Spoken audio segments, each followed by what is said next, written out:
Aratapala. Llorando de asombro con el Dhamma. Discurso sobre el Dhamma del venerable Akariyama Bobba, dado a la edad de 89 años el 2 de mayo de 2002. La base de la muerte existe precisamente en el chitta, ya que tanto la muerte como el nacimiento están presentes en él. El chitta en sí mismo nunca nace ni muere. Más bien, las influencias contaminantes que se infiltran y permean el chitta nos mantienen en un ciclo repetitivo de nacimiento, muerte y renacimiento. ¿Lo entiendes? Observa el chitta. Si no ves la naturaleza venenosa del chitta, no podrás ver la naturaleza venenosa de estas contaminaciones. En la etapa más avanzada de la práctica, el chitta fascinante y radiante es en sí mismo el verdadero peligro. Así que no pienses solo en cuán precioso y asombroso es el chitta, porque el peligro acecha allí. Si puedes ver el chitta desde este ángulo, verás el daño que yace enterrado en él. ¿Entiendes lo que quiero decir? Mientras sigas considerando el chitta radiante como algo de gran estima, quedarás atrapado y permanecerás en un punto muerto. Es así de simple. No digas que no te advertí. Cuando llegue el momento, debes barrer todo hasta que no quede nada. No preserves nada. Lo que dejes intacto, eso es el peligro último. Hablar de esto me recuerda el tiempo en que practicaba en Bad Doida Machedi. Era temprano en la mañana, justo antes de la comida. En ese momento, mi chitta poseía una cualidad tan asombrosa que era increíble de contemplar. Estaba completamente abrumado por mí mismo. Pensé, Dios mío, ¿por qué es este chitta tan asombrosamente radiante? Me paré en mi sendero de meditación y contemplé su brillo, incrédulo de cuán maravilloso parecía. Pero, de hecho, esta misma radiancia que encontraba tan asombrosa representaba el peligro último. ¿Ves mi punto? Tendemos a caer en el encanto del chitta radiante. En verdad, yo estaba fascinado y ya engañado por él. Verás, cuando no queda nada más, uno se concentra en este punto final de enfoque, que, como el centro del ciclo perpetuo de nacimiento y muerte, manifiesta en realidad una condición de ignorancia fundamental que llamamos avijja. Este punto de enfoque es el estado más elevado de avijja, la cima misma del chitta en el sasara. Dado que no quedaba nada más en esa etapa, simplemente admiré la radiancia expansiva de avijja. Sin embargo, esa radiancia tenía un punto focal. Puede compararse con el filamento de una lámpara de presión. El filamento brilla intensamente, y la luz se extiende para iluminar el área circundante. Esa fue la consideración crucial, la que tanto me asombró y me llenó de admiración entonces, haciéndome preguntarme, ¿por qué es mi chitta tan increíblemente brillante? Parece como si hubiera trascendido completamente el mundo del sasara. Mira eso. Tal es el magnífico poder que avijja muestra cuando llegamos a la etapa final de la práctica. Todavía no me daba cuenta de que había caído en el engaño de avijja. Entonces, de repente, espontáneamente, surgió un axioma del Dhamma, como si alguien hubiera hablado en mi corazón. ¿Cómo podría olvidarlo? Si hay un punto o un centro del que conoce en algún lugar, ese es el núcleo de la existencia. Como el centro brillante en el filamento de una lámpara de presión. Mira eso. Me dijo exactamente lo que necesitaba saber, este mismo punto es la esencia de la existencia. Pero incluso entonces, no pude captar el significado. Estaba desconcertado. Un punto, un centro, significaba el punto focal de esa radiancia. Comencé a investigar ese punto después de que el venerable Akariyamun falleciera, si hay un punto o un centro del que conoce en algún lugar, ese es el núcleo de la existencia. Si él hubiera estado vivo entonces, mi confusión habría provocado inmediatamente esta respuesta de él, es ese punto focal de la radiancia. Y entonces, ese punto se habría desintegrado instantáneamente. Porque tan pronto como entendiera su significado, también habría conocido su nocividad, causando que desapareciera. En cambio, todavía lo protegía y preservaba cuidadosamente. El peligro último, entonces, yace justo ahí. El punto del peligro último es el núcleo de la radiancia brillante que produce todo el mundo de la realidad convencional. Siempre lo recordaré. Era el mes de febrero. El cuerpo del venerable Akariyamun acababa de ser cremado, y yo me había ido a las montañas. Allí me quedé atrapado en este mismo problema. Me desconcertó completamente. Al final, no obtuve ningún beneficio del axioma del Dhamma que surgió en mi corazón. En lugar de ser una gran bendición para mí, se convirtió en parte de la misma enorme ilusión que me atormentaba. Estaba confundido, ¿dónde está este punto?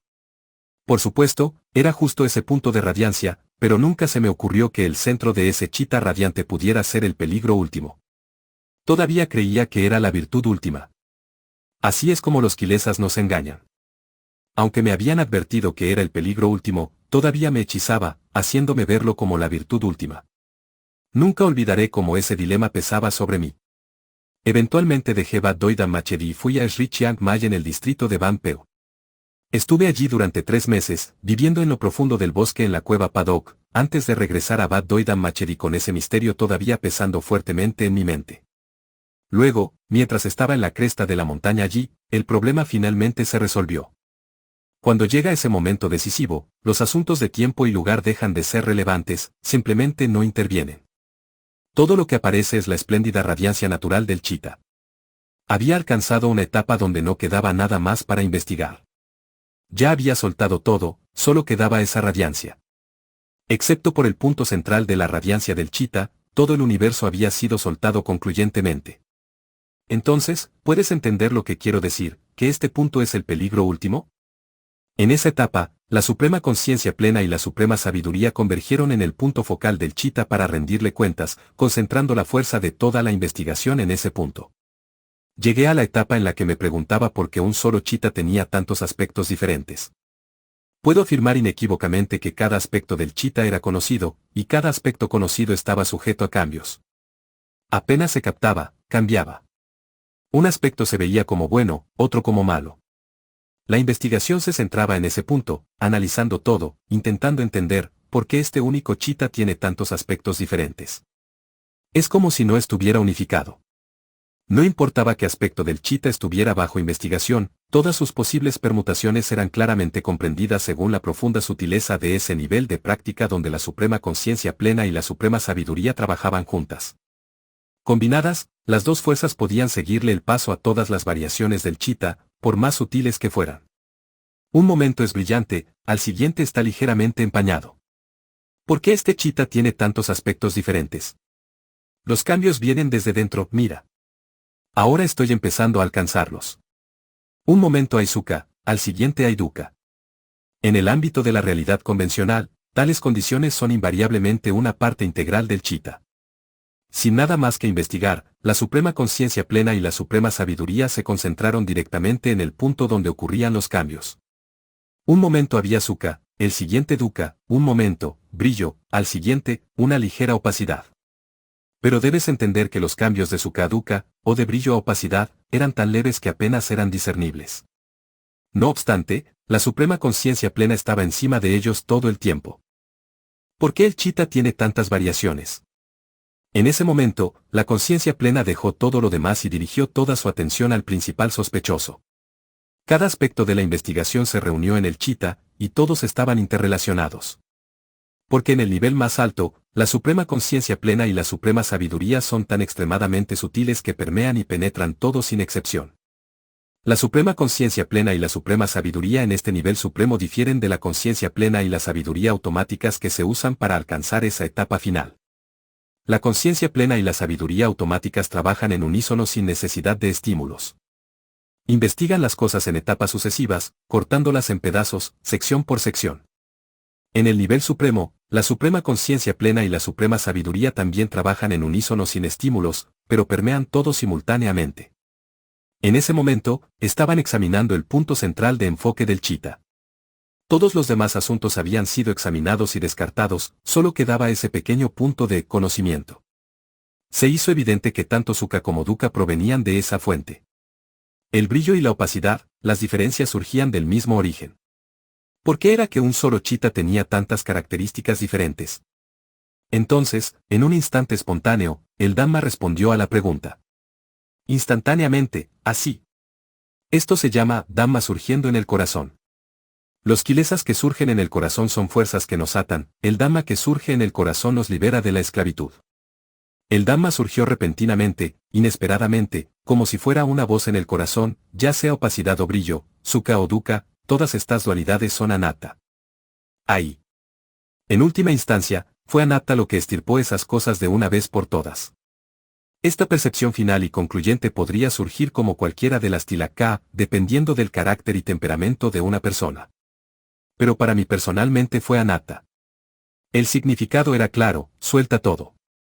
Todos son anatta. De repente, al comprender que estos aspectos diferentes, opacidad, brillo, sukha y dukkha, son todos anatta, el chita se volvió absolutamente inmóvil.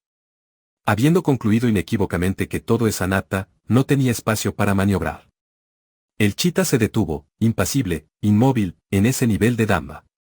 No tenía interés en atta o anatta, no tenía interés en sukha o dukkha, brillo o opacidad. El chita residía en el centro, neutral y plácido. Pero era impasible con suprema conciencia plena y suprema sabiduría, no vacíamente impasible, boquiabierto tontamente como el resto de ustedes. Hablando en términos mundanos, parecía desatento, pero, en verdad, estaba plenamente consciente. El chita simplemente estaba suspendido en una condición inmóvil y quiescente. Entonces, desde ese estado neutral e impasible del chita, el núcleo de la existencia, el núcleo del que conoce, se separó y cayó repentinamente. Habiendo sido finalmente reducido a anatta, el brillo y la opacidad y todo lo demás fueron repentinamente desgarrados y destruidos de una vez por todas. En ese momento, cuando Abhija se volteó y cayó del chita, el cielo parecía desplomarse mientras todo el universo temblaba y se estremecía. Porque, en verdad, es únicamente Abhija la que nos hace vagar constantemente por el universo del Sasara. Así, cuando Abhija se separó del chita y desapareció, parecía como si todo el universo hubiera caído y desaparecido junto con ella. La tierra, el cielo, todo colapsó en un instante. ¿Lo entiendes? Nadie estuvo sentado en juicio en ese momento decisivo. Ese principio natural surgió por sí solo y emitió su propio juicio. El universo entonces colapsó por sí solo. Originándose desde un estado neutral del chita, el evento ocurrió de repente, en un instante, todo el cosmos parecía voltearse y desaparecer. Fue tan brillante. Dios mío. Realmente y verdaderamente magnífico. Demasiado extraordinario para ser capturado en palabras. Tal es la naturaleza asombrosa del Dhamma que ahora enseño. Lágrimas fluyeron cuando lo experimenté. Mírame incluso ahora. Incluso ahora mis lágrimas fluyen al recordar ese evento. Estas lágrimas son obra de los kanjas. Por favor, entiende que no existen en el estado natural de pureza que apareció en ese momento. Ese estado natural apareció repentinamente, en toda su increíble magnificencia. Quiero que todos ustedes, que son tan complacientes, se den cuenta de cómo es realmente el Dhamma del Señor Buda. Oh. Tan verdaderamente, verdaderamente asombroso. Dios mío, las lágrimas corrían por mi rostro. Atónito, exclamé, es así como el Señor Buda alcanzó la iluminación, es así como alcanzó la iluminación, es esto lo que es el verdadero Dhamma. Era algo que nunca había concebido ni imaginado. Simplemente surgió, inesperado, en un instante. Oh. Indescriptiblemente asombroso. Mírame. Estoy llorando incluso ahora al recordar cuán asombroso fue.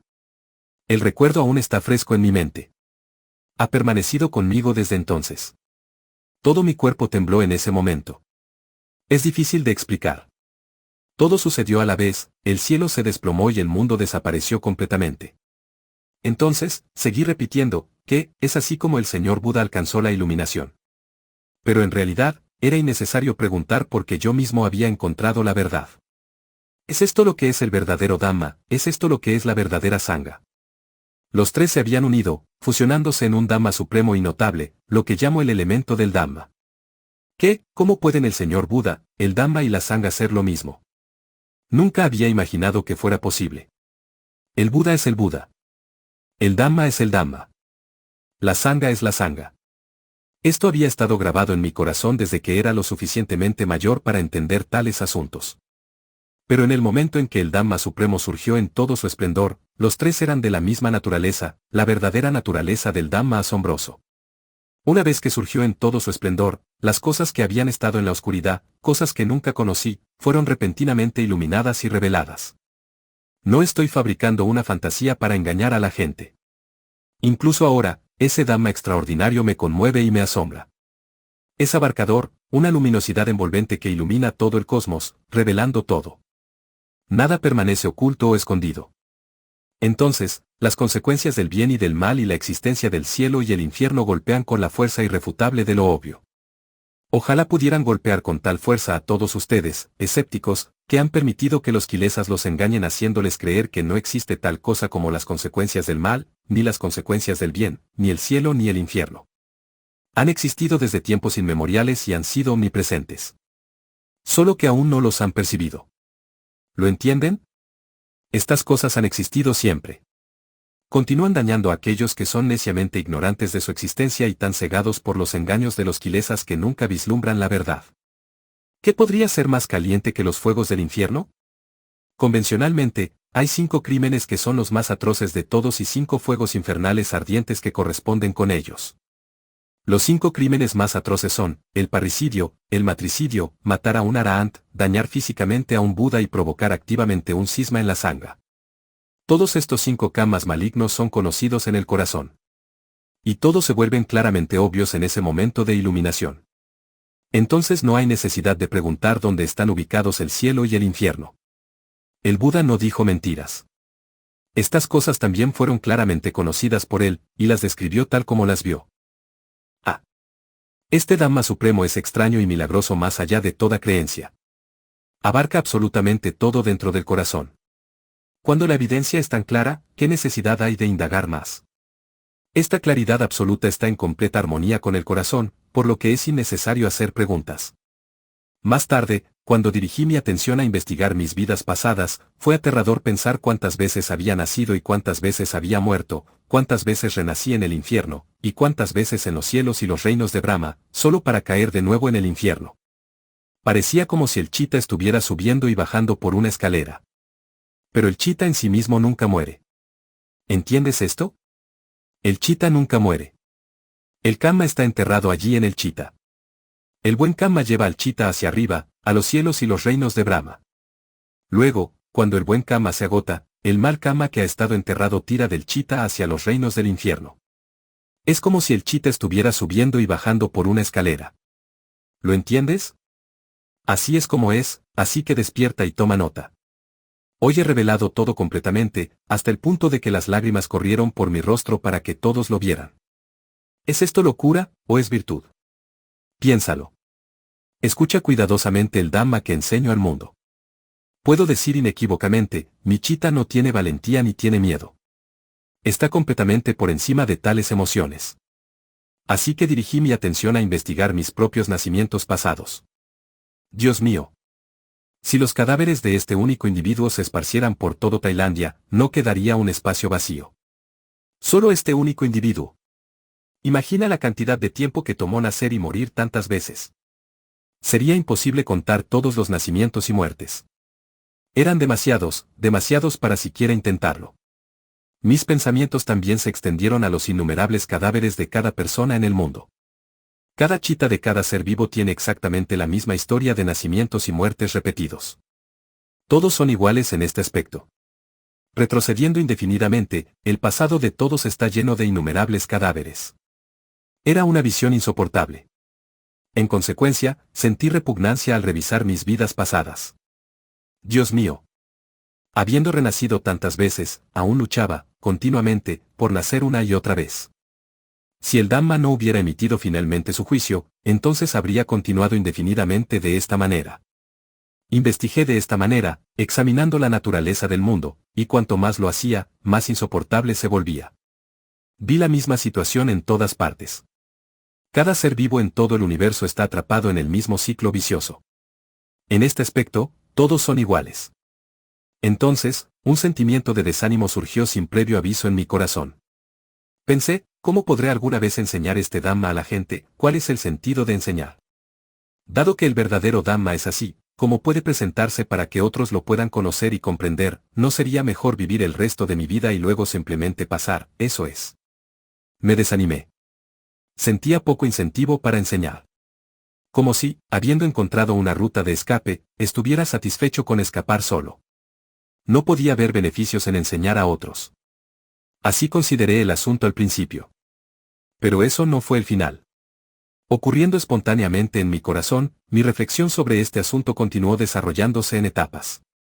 Al observar el estado del mundo, me sentía desanimado. Vi a las personas que vivían en total oscuridad como casos perdidos. Siendo tan ciegas que son inútiles, el Buda llamó a tales personas Padaparama. Mirando más arriba en la escala, vi los tipos de personas conocidas como Neya y Vipassitanyū. Las personas en la categoría Neya son capaces de ser entrenadas en el camino del Dhamma. A veces progresan, a veces retroceden.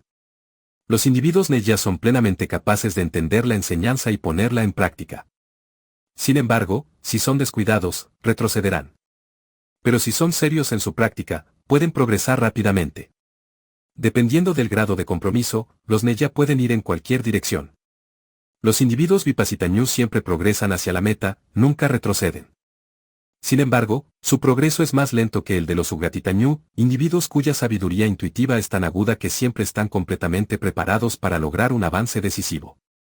Si fueran ganado, estarían esperando en la puerta del corral. Tan pronto como se abriera la puerta, saldrían corriendo. Los Uggatitanyū son capaces de una comprensión rápida que les permite trascender en un momento de percepción. Todos los seres vivos deben caer en una de estas 4 categorías. Al investigar la naturaleza del mundo, se separó naturalmente, por sí solo, en estos 4 tipos de individuos. Podía ver que existían individuos superiores en esa multitud de humanidad por la que me sentía tan desanimado de enseñar. Uggatitanyū estaban completamente preparados para cruzar más allá en un instante. En orden descendente, estaban los Vipassitanyū, aquellos que progresaban rápidamente hacia la meta, luego, los Neya, cuyo deseo de descansar y tomarlo con calma compite con su deseo de ser diligentes.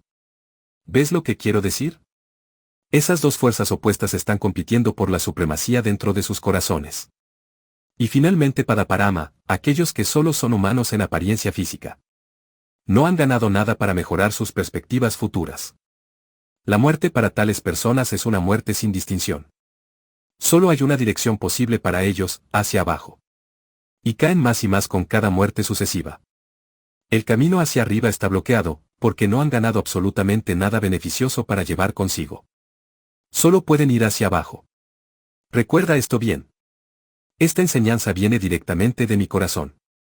¿Crees que estoy fanfarroneando y diciéndote mentiras deliberadas? En comparación con un corazón absolutamente puro, el mundo es un gran contenedor de basura, que contiene diferentes grados de desechos. Desde el más alto, Uggatitanyū, hasta el grado más bajo y común, Padaparama, todos los tipos posibles están reunidos en el mismo gran receptáculo. Todo el mundo de la realidad convencional es una mezcla contaminada de cosas buenas y malas. ¿Lo entiendes? En mi investigación, crivé este enorme montón de basura y descubrí 4 grados distintos de seres vivos. De esa investigación, surgió entonces una realización que contrarrestó el desánimo que me hacía reacio a enseñar a otros el camino. Un pensamiento inspirador emergió repentinamente en el Chitta: si este Dhamma es tan supremo, tan soberbio que nadie puede posiblemente comprenderlo, soy entonces algún tipo de ser divino, ¿y qué hay de mí? ¿Cómo fue que llegué a realizar este Dhamma? ¿Cuál fue la razón que trajo esta realización? Al considerar la causa, mis pensamientos se aferraron al camino de práctica que me había llevado a esa realización. Era el mismo camino que el señor Buda había enseñado: Dana, Sila, Bhavana. Este fue el camino que me llevó a ese punto. No hay otra manera de alcanzarlo. Al revisar mi práctica pasada, concedí que el mismo camino podría llevar a otros allí también. Tal vez solo fueran unos pocos, pero definitivamente había algunos que podían lograrlo. No podía negarlo. La conciencia de que beneficiaría al menos a algunas personas me animó a comenzar a enseñar a aquellos que eran dignos de ser enseñados. Después de eso, los monjes comenzaron a reunirse a mi alrededor en los bosques y montañas donde vivía, y les enseñé a ser resueltos en su práctica. Gradualmente, poco a poco, mi enseñanza comenzó a extenderse, hasta que hoy se extiende por todas partes. Ahora, personas de toda Tailandia y de todo el mundo vienen a escuchar a Akariyama Aboba exponer el Dhamma. Algunos viajan aquí para escucharme hablar en persona, otros escuchan grabaciones de mis charlas que se transmiten por todo Tailandia en la radio y en Internet. Puedo asegurarte que el Dhamma que enseño no se desvía de esos principios de verdad que yo mismo he realizado. ¿Me entiendes? El señor Buda enseñó el mismo mensaje que estoy transmitiendo a ustedes. Habiendo dicho esto, quiero exclamar: Sadhu. Aunque soy un mero ratón en comparación con el Buda, la confirmación de esa realización está justo aquí en mi corazón. Todo lo que he realizado plenamente dentro de mí concuerda con todo lo que el señor Buda enseñó. Nada de lo que he realizado contradice al señor Buda de ninguna manera. La enseñanza que presento se basa en principios de verdad que he aceptado de todo corazón desde hace mucho tiempo. Por eso enseño a las personas con tanto vigor mientras difundo mi mensaje por toda Tailandia. Hablando convencionalmente, hablo con audacia como si fuera un héroe conquistador. Pero el Dhamma supremo en mi corazón no es ni audaz ni temeroso. No tiene ni pérdida ni ganancia, ni victoria ni derrota. En consecuencia, mi enseñanza emana de una compasión pura y sin adulterar. Por ejemplo, si veo una pelea de perros y procedo a separarlos para que dejen de morderse, no tengo ningún interés en quién está ganando y quién está perdiendo. Son los perros los que se preocupan. Ellos son los que están mordiendo, así que son los que están sufriendo. Simplemente los agarro y los separo para que dejen de morderse. Tal es la naturaleza del Dhamma. El Dhamma intenta separar a las personas que siempre están peleando, siempre discutiendo sobre quién tiene razón y quién está equivocado. Esto es similar a lo que he dicho sobre la Tailandia actual. La comparación es apropiada. Deja que el Dhamma hable por sí mismo. En este momento estoy muy involucrado con el mundo. Nadie está más involucrado que Akariyama Aboba. Con eso quiero decir que estoy constantemente ocupado separando a los perros de este mundo para que no sigan mordiéndose unos a otros. Hoy en día, tanto los laicos como los monjes actúan como perros, empujándose hacia adelante y aullando ruidosamente mientras luchan por los honores. Así que les enseño el Dhamma, que equivale a separar y restaurar la calma entre perros que pelean. El Dhamma representa la verdad. Si renunciamos a todo lo que es falso y nos aferramos solo a lo que es verdadero, tanto las personas en nuestra sociedad como los monjes que sostienen la sasana vivirán en paz. Pero dado que todos los perros, tanto los buenos como los malos, están peleando ahora, el país está en caos. La Buddhasasana considera los corazones de las personas como el principal escenario. Esta gran arena ahora está siendo destrozada y dispersada porque esos perros están organizando una pelea de perros en el área que es más sagrada para los corazones de todos los tailandeses, la Buddhasasana. Así que les pido a todos que cesen y desistan, porque no se puede obtener ningún beneficio de pelear como perros. Porque, en verdad, no hay ganadores, solo perdedores. Tanto los que ganan como los que pierden resultan heridos en igual medida. Así que desengánchense, retrocedan y acepten la razón como su principio guía. De esa manera, Tailandia, sus ciudadanos y la sasana tendrán paz y felicidad. Nada desastroso ocurrirá entonces en el país. Aquellos que muestran los dientes y alardean de que están defendiendo una causa justa están, sin excepción, ya gravemente derrotados. Nadie tiene razón, porque discutir siempre está mal. Al igual que dos boxeadores golpeándose en el ring, tanto el ganador como el perdedor terminan magullados y heridos. ¿Quién puede enorgullecerse de eso? No es algo de lo que jactarse. Discutir fomenta amargura y resentimiento en ambas partes. Se convierte en una batalla de opiniones y puntos de vista, un intento de glorificarse a uno mismo que degenera en un intercambio de gritos donde nadie escucha a la razón. Esos perros han tomado toda Tailandia como su campo de batalla y, si continúan, están destinados a dejar el país en ruinas. Quiero que las personas de todos los lados piensen en lo que he dicho. Con total sinceridad, acabo de derramar mis propias lágrimas en un intento de presentar este Dhamma para que el pueblo tailandés lo escuche. Si detienen sus disputas ahora, no ocurrirá ninguna desgracia. Si habláramos en términos mundanos sobre ganar, entonces aquellos que tienen razón ganarán por el bien de una causa justa, mientras que aquellos que admiten estar equivocados y aceptan la derrota por la misma causa justa también son ganadores. Entonces ambos lados se unirán y vivirán en perfecta armonía. Pero para aquellos que se muerden unos a otros sin ceder, nunca puede haber ganadores ni perdedores entre ellos, solo partes cubiertas de sangre en ambos lados. ¿Es eso aceptable? No quiero ver que eso ocurra. Tailandia es un país budista. No quiero escuchar que los fieles budistas están peleando entre sí como perros y salpicando su sangre por los monasterios sagrados de nuestra tierra. Así que, por favor, abandonen esta locura. En última instancia, las regiones del infierno, los cielos, los mundos de Brahma y el Nirvana darán fe de quién tiene razón y quién está equivocado, quién es virtuoso y quién es malvado. Así que nunca cometas el error de creerte por encima de una caída al infierno más profundo. No muestres esas opiniones autoproclamadas que se desvían tanto del Dhamma del Señor Buda. La tierra del Dhamma son los cielos y el Nirvana, que son los dominios de todos los individuos virtuosos. Tales puntos de vista aberrantes solo te arrastrarán al nivel de perros que muerden y gruñen, y traerán una ruina incalculable a su paso. Tal charla solo conducirá a una pelea de perros sangrienta. Recuerda esto bien. Hoy he explicado todo al máximo. Han pasado 53 años desde que alcancé ese Dhamma supremo. Hoy he descrito esa experiencia para su beneficio. Nunca frustrado, nunca infundado, este Dhamma es siempre sólido y correcto. Se expresa perfectamente para adaptarse a las circunstancias que surgen. Por ejemplo, Hoy se expresó con tal fuerza que las lágrimas de Akariyama Aboba fluyeron para que todos las vieran. Esta es una expresión de la asombrosa propensión del Dhamma, y es este mismo Dhamma el que enseño a las personas. Nunca enseño el Dhamma de manera casual, siempre lo enseño con seriedad. Como expliqué muchas veces, siempre estuve inclinado a sacrificar mi vida por el bien del Dhamma. Nadie creería cuánto esfuerzo puse en la práctica. Dado que otros no han hecho lo que yo he hecho, no pueden imaginar el esfuerzo extraordinario que puse para alcanzar este Dhamma supremo. Pero si exercí tal esfuerzo, y estos son los resultados. Demuestra el poder de la diligencia inquebrantable cuando se usa para el Dhamma. Cuanta más determinación, mejor. Entonces uno puede morir victorioso, no gravemente derrotado. Recuerda esto bien.